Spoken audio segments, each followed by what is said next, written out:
message. The future is not set.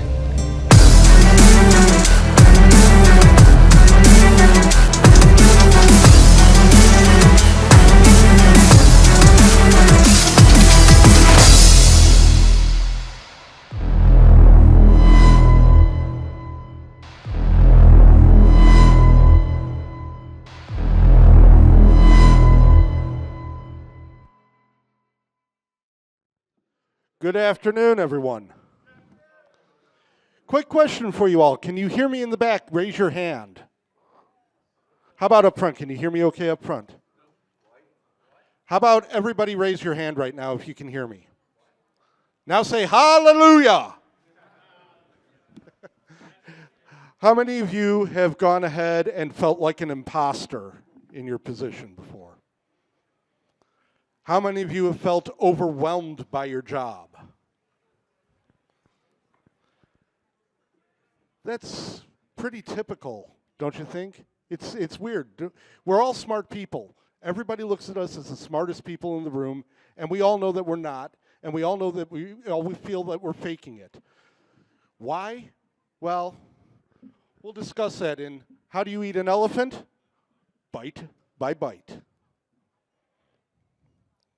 Come on. There we go. The elephant looking at you, trying to figure you out.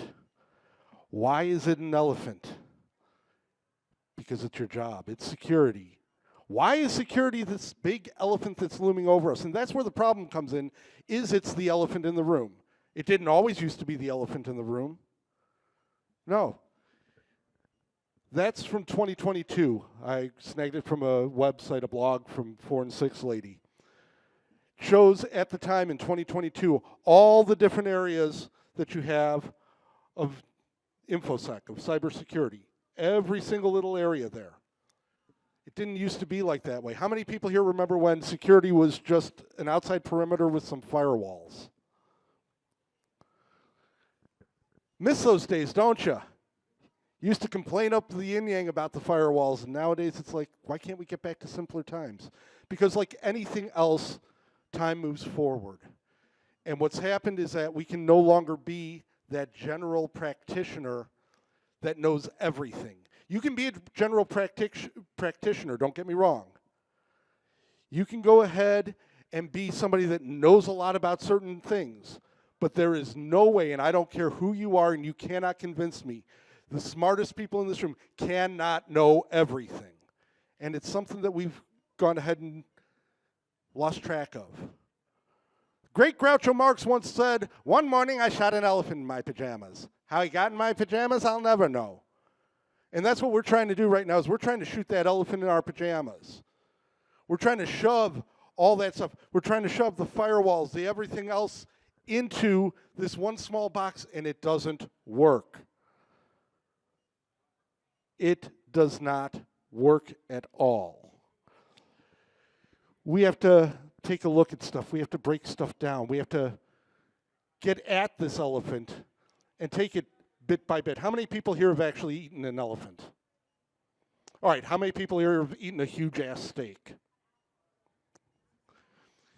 Do you shove the whole steak in your mouth? Okay, you might shove the whole steak in your mouth. But most people cut it up, take bites, and work their way through it bit by bit by bit by bit.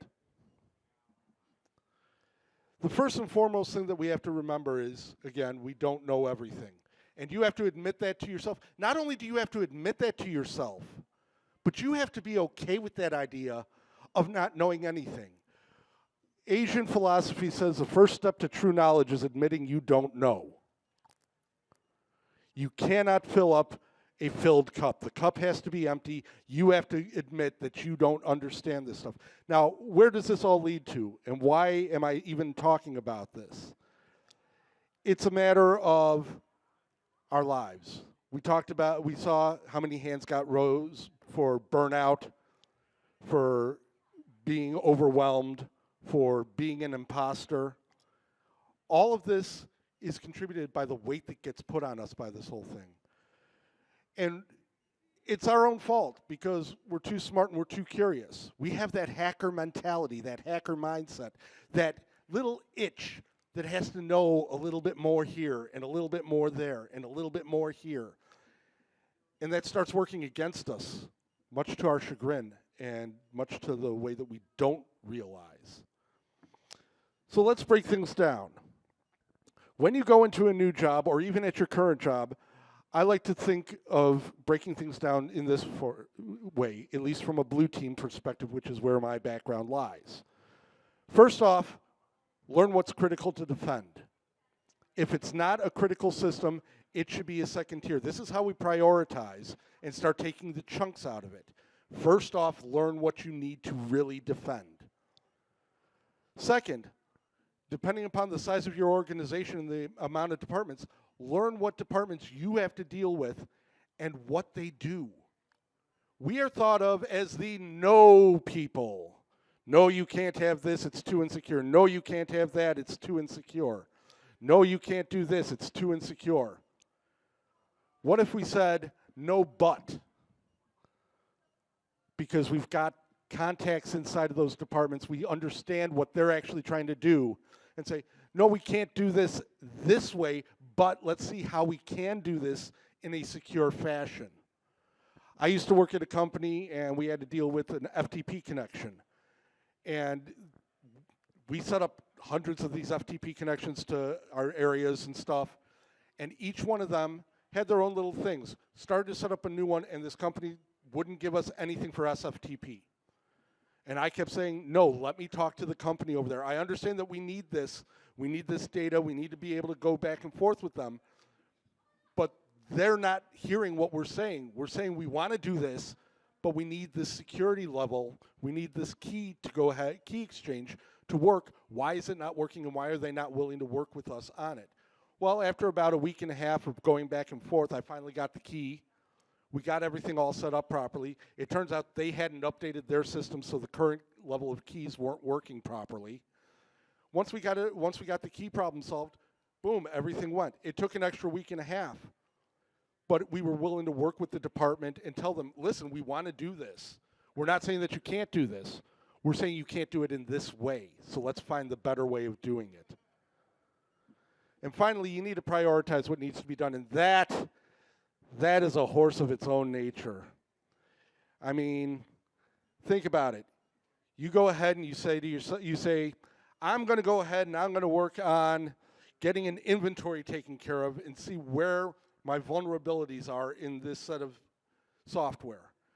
And your boss comes up to you and say, hey, you're going to need to do this. And then all of a sudden that incident hits. And now all of a sudden your priorities are all shot to all get up and go. And that's okay. You still need to go ahead and mark down somewhere where you were with that first priority, so that way when the emergency is over, you can get back to that. It's not a bad idea to communicate with your boss, with the people above you. Listen, this is where I see the priorities. Do you see them in this fashion? So that way you're on the same page. Now you're not fighting against the boss, you're working with them. You're collaborating. Collaboration. Where have I heard that before? Anybody ever done any collaboration before? Although one person in the back has collaborated with people before. I have a hard time believing that. Collaboration is tough because we tend to speak a different language than some of the other departments. We're techies, we're nerds, we're geeks, we're whatever you wish to put as what you are is perfectly fine. But we have a different language sometimes than other people. And a lot of us tend to be neurodivergent in some way. Maybe it's ADHD, maybe it's autism, maybe it's Asperger's. It doesn't matter. We're all good people. We all communicate. It's a way of finding that collaboration point between them. So we go forward.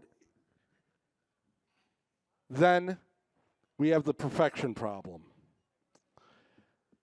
How many people think there's perfect security? Good answer. How many people here think that there's perfect anything? No. Security is not a single item. Security is a path. It is a journey.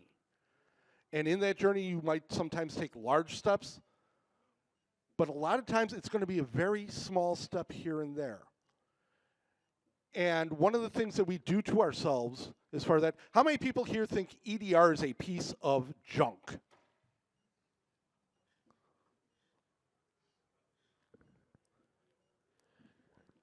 No, there was a person behind you that did that. You do realize that EDR goes ahead and knows exactly what's on each machine, right? You know that equates to a software inventory, something that we always say that you need to go ahead and be able to secure stuff properly. Small things like this. Could one vendor's EDR be better than another's? Sure. But if you have EDR, if you have antivirus, you're already at a certain level that's going to block known knowns. And all you have to do is learn how to query that stuff to find out information that you want. I did a talk a few years about that, about how to go ahead and take your EDR and turn it into an inventory machine for you. It's an amazing little thing that can happen.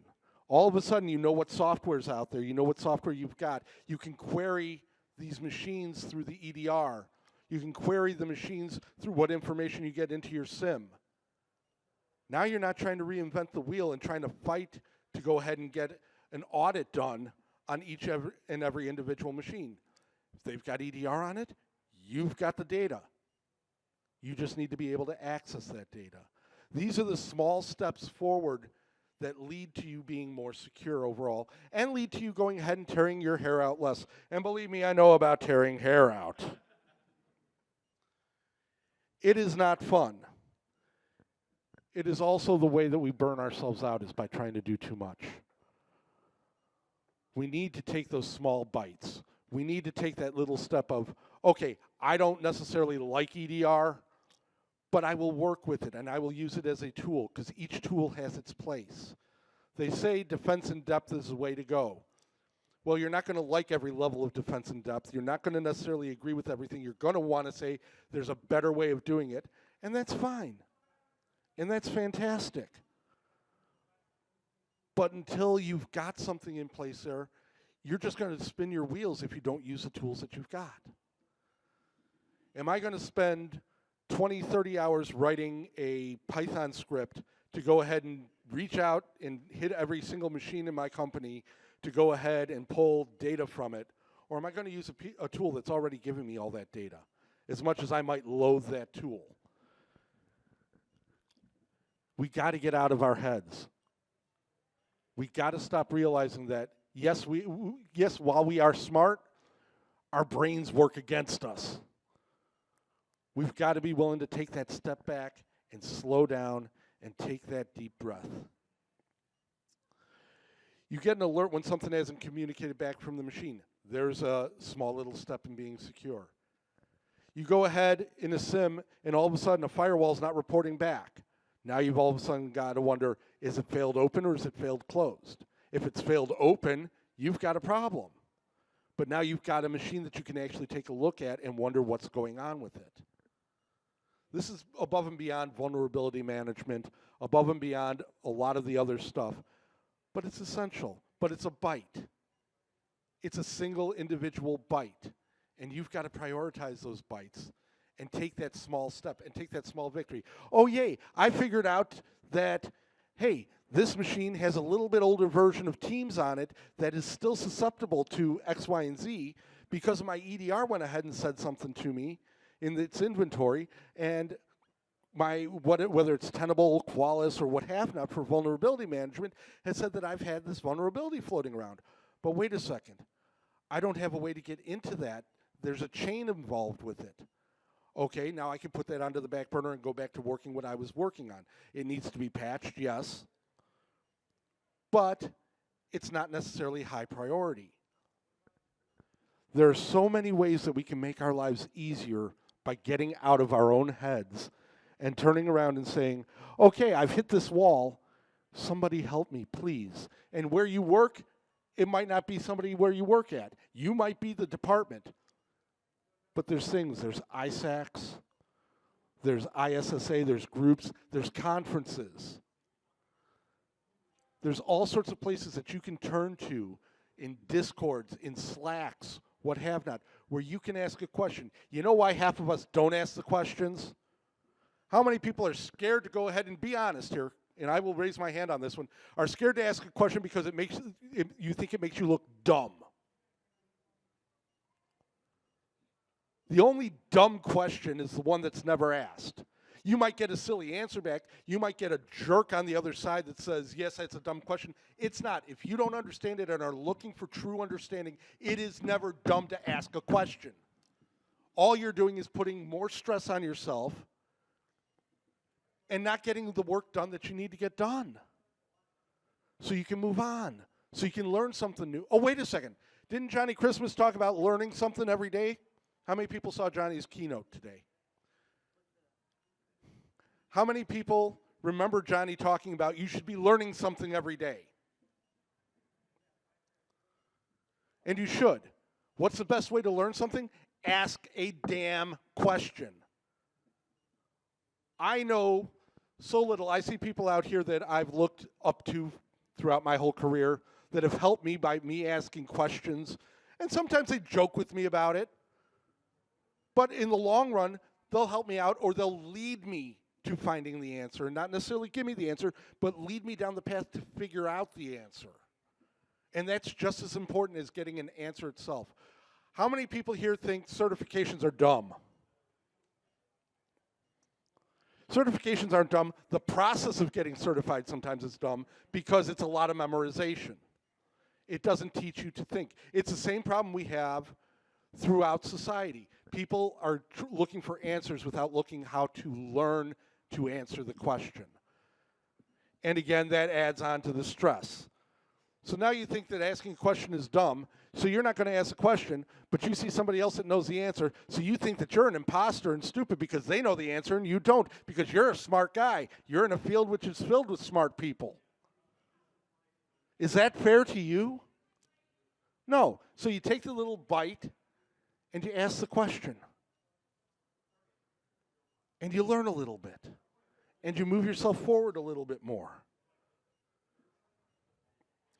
We had at my work recently a situation where somehow or another, and we don't know if it was the gentleman himself or not, turned off his web filtering. How many people here think web filtering software, something like OpenDNS, Umbrella,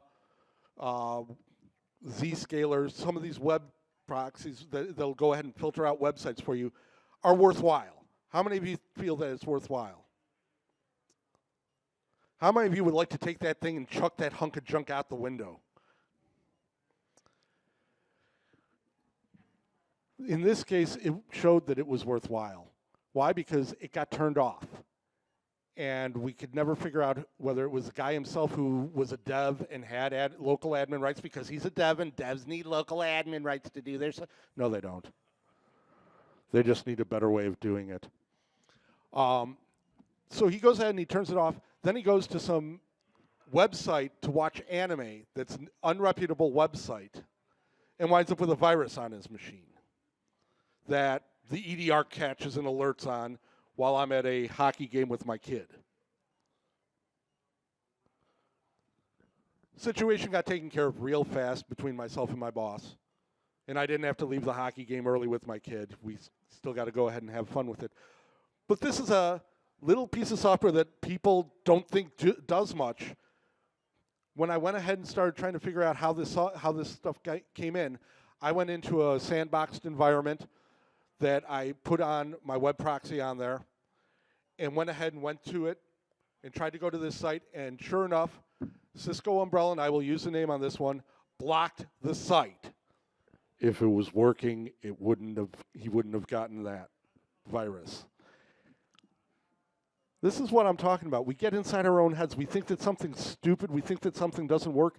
It might not work in every situation, but there's a reason why it's there. And getting outside of our own heads is where we actually go ahead and become even better than what we are. Perfection is the enemy. Progress is the solution. So a little step forward here, a little step forward there. Oh, wait a second, I got to take a step back. Yeah, I might cha-cha a little bit during the course of it all. But eventually, if I take those small steps, you get there. And this is not just true in our field, in cybersecurity, InfoSec, whatever you wish to call this field, fucked up in the head if you want to call it that. This is true in just about anything. I know that there's some friends of mine here. You've watched what I've been doing with some on social media with some of you with my workouts and stuff. And you've seen the progression over the course of the last 2 years. I look back at it and I go, I can't believe how far I've come. But if I looked at it from week to week, it was, oh, I did half an extra rep here. I got an extra 5 pound heavier on this barbell. I was able to make it 1 extra rung on this obstacle. Doesn't seem like much. 3 months down the line, I look back and I'm making the obstacle, or I'm 20 pounds heavier on a rep, or I'm doing 15 more reps. And all of a sudden, there it is. There's the progress. There's that big leap that everybody looks for. It's not happening all at once. Get out of your head. See yourself as what you are, a great person, an important person to your company, doing an important piece of work that in the end, you're not going to know everything. And when you admit to not knowing and asking for help, 90% of the time you're going to get that help. The answers we seek are simpler than we realize. What I've given you today is nothing more or less than a basic set of ideas to go forward with. And what are those ideas as we look at it? Get out of our own heads. Don't sweat the small steps because they will lead up to the big solutions. And finally, just take care of yourselves. With the state of the world and the state of companies right now, there's a lot of uncertainty. Take care of yourself. Because if you don't take care of yourself, nobody else is going to. For those that don't know who I am, my name is Shecky, otherwise known as Mike Kavka. I am one of the BurbSec organizers down in Chicago. I am also on the board for B-Sides 312, which is coming up in June 1st. I've got my social medias up there, Mastodon, Blue Sky, and my blog site, which I do not blog as often as I probably should. Why? Because I get inside my own head and can't think of what to blog about. I hope that you enjoyed the talk. Is there any questions from anybody out there since we've got a few minutes left? Well, thank you very much for coming. I hope that you learned something today. Oh, in the back. Curious, do you work remotely and in like a global company, or do you have like more of a localized company that you kind of meet with people from time to time in person? I work remotely. My bosses decided that I was going to work remotely, even though our global headquarters is in Chicago itself. It is a global company. The company that I work for has been around for over 100 years. So it's a long-term company that is in the financial markets. I was going to say, do you have, talking about collaboration and the way that kind of weighs on someone, do you have any kind of like thoughts or tips for people who are having to deal with, maybe they were in the office, there's a different social dynamic, there's a different thing when you're now remote, and you're trying to work with people and things can kind of stack up and get overwhelming quickly because nobody sees the burden you're on, or nobody truly sees what you're doing. I don't know what I'm really trying to say there, but how does like remote work maybe kind of impact that imposter syndrome and the fight by fight that you have to take? For me personally, it's actually helped a lot with the imposter syndrome. I have direct communications through, in this case, Teams like most of us, or Slack, which is the other big thing, with my bosses, and I talk with them on a regular basis. I'm able to go ahead, because I'm not behind their firewall, I'm able to have my personal machine set up next to me where I can be on different Discords and checking that sort of stuff out and asking questions inside of Discords. If I can't do that because I actually have to go into the office, I will go ahead and write down my questions and bring them back to do it on the train on my mobile or from my house, what have not, if I have to. My bosses, I'm lucky, my bosses believe in training, they believe in communication, they believe in collaboration, and they allow me to go ahead and do talks like this and mention incidents that are sanitized from my office. As long as it's sanitized and doesn't give any personal information on it, they're cool with it, which is very nice of them. I know that not everybody is available to do that. But if you go to your bosses and say, hey, listen, maybe I need to go ahead and ask some questions, even if it's of the vendor itself. So say it's Microsoft or Tenable or what have not, and you've hit a block. They've got people at those companies that are supposed to help you out with that stuff. Turn to them even. And that you should be able to do from your office. As far as collaboration goes overall, it can be tough in our field because a lot of us only have 1 or 2 people around us at any time, if we're lucky. When you get into larger corporations, maybe you've got more people there, but everybody's so busy who you're going to get a chance to talk to. So the whole in-office collaboration thing, most of the people that I've talked to still winds up being over something like Teams or Slack, which is why I got to go remote full-time. It was like, all you're going to do is sit here and be on Teams and Slack all the time. No, we've proven you stay home. You get to stay home. So anything else? Any other questions? Yes?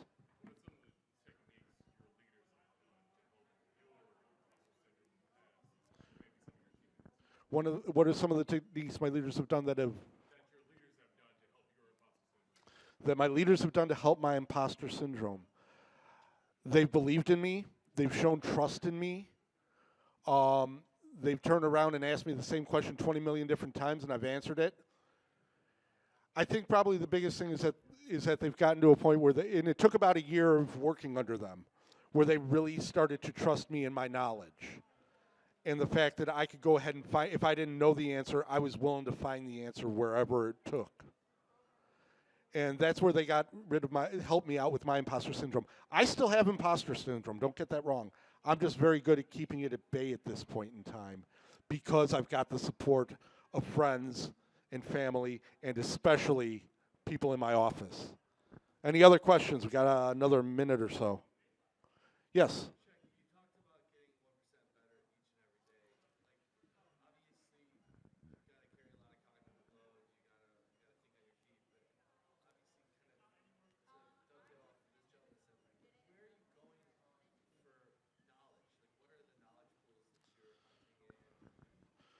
Besides, what are the knowledge pools I'm using to go ahead and help get 1% better every day? Besides coming to cons and doing things like BurbSec, et cetera, I use sites like Try Hack Me or Hack the Box. Microsoft Learn is a fantastic tool. There's a lot of stuff in there. I think we're running, we still got one more. Did that answer your question? Any other questions? It looks like people are coming in for the next talk. All right, well, I hope that you enjoyed this. I hope that you take something out of it. I will be around the con, and feel free to come up and talk to me and ask me anything. I promise I don't bite unless you ask me to bite you. And on that note, have a great day, everybody.